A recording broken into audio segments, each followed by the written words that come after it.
Good morning, beautiful accelerated chemists. We're going to talk about bonding. Now, we've moved on to chapter 8. So, if you haven't printed your chapter 8 notes, you should pause and go back and print your chapter 8 notes.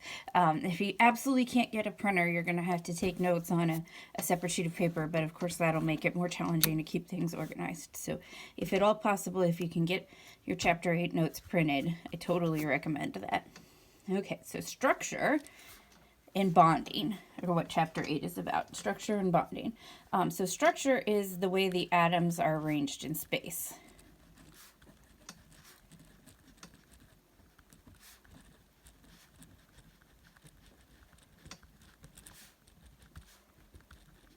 Let's say you had a compound that had 3 different elements in it, like carbon, hydrogen, and oxygen. Well, how those carbons, hydrogens, and oxygens are arranged in space, is the carbon next to the oxygen, like what's going on, that will change the way the molecule acts. So how they're arranged in space is important. Bonding is the forces that hold atoms together.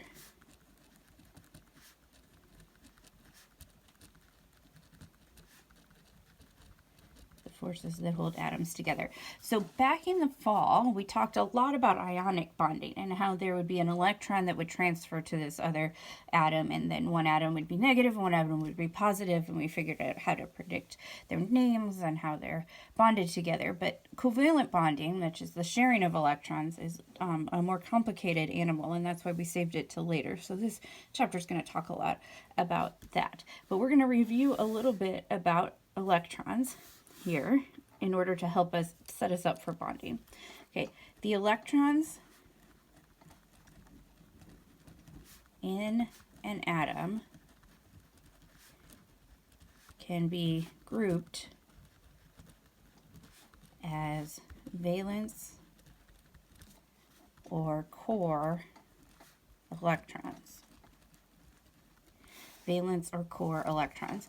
And we kind of get that idea when we start to think about using the noble gas notation. Anything that's in the noble gas notation, like if you say the element is neon 3s2, all of the electrons represented by neon are core electrons, and then the valence electrons are in those outer shells.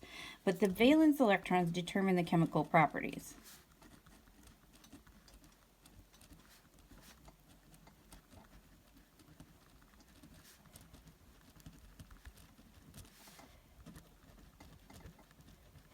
So knowing how many valence electrons an element has will tell you a lot about the element, how it's going to act in various situations.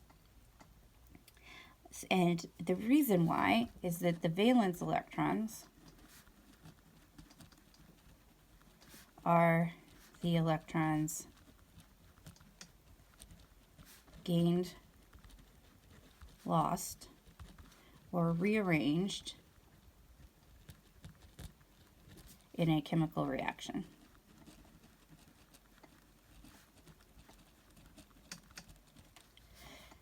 So a chemical reaction results in the rearrangement of electrons, and the rearrangement of atoms as well, but the rearrangement of electrons, and those rearrangements are done by the valence electrons. So it is those valence electrons that will decide how that element is going to act.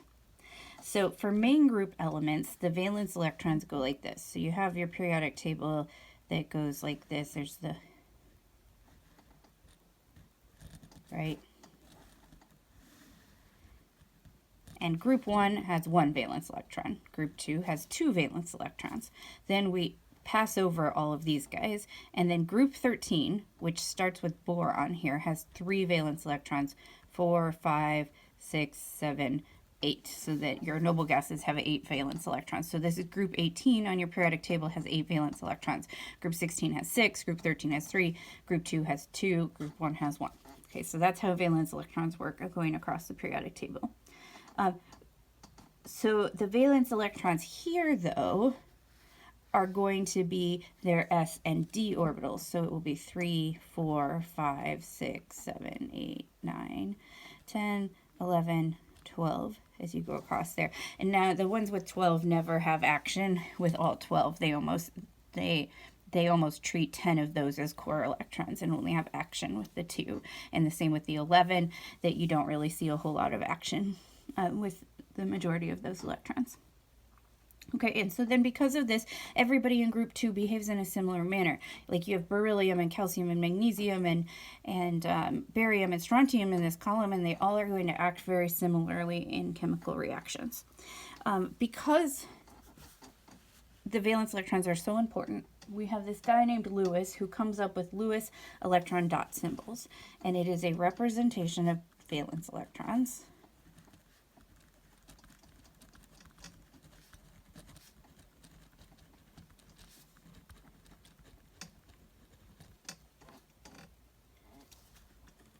In an atom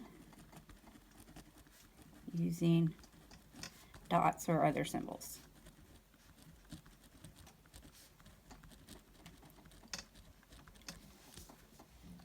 So we're going to put the number of dots around each of these elements according to their number of valence electrons. So hydrogen in column 1, it gets 1 valence electron.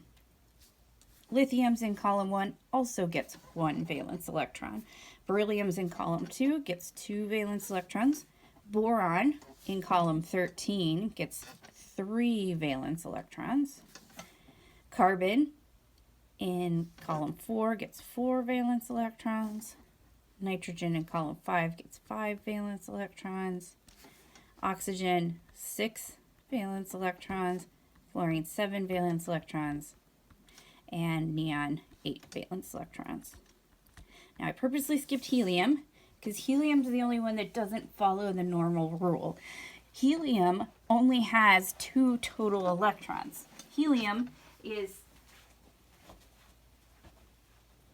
an atomic number of 2. So if you look at helium, it's in the column that would properly say that it has 8 valence electrons. It looks like it should be 8 valence electrons, but it only has 2 valence electrons because it only has 2 electrons. You can't have more in your outer shell than you possess altogether. So helium is kind of the exception, gets just 2 dots.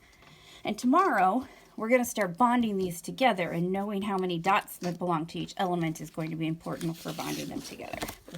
We'll save that for tomorrow. If you turn the page, it says give the number of valence electrons for each and put their dots on them. So go ahead and pause the video and do example 8.1 and 8.2. Fill these in and see if you can get them right. Calcium column 2 gets 2. Selenium column 16 gets 6. Barium column 2 gets 2. Arsenic column 15 gets 5. And bromine column 17 gets 7.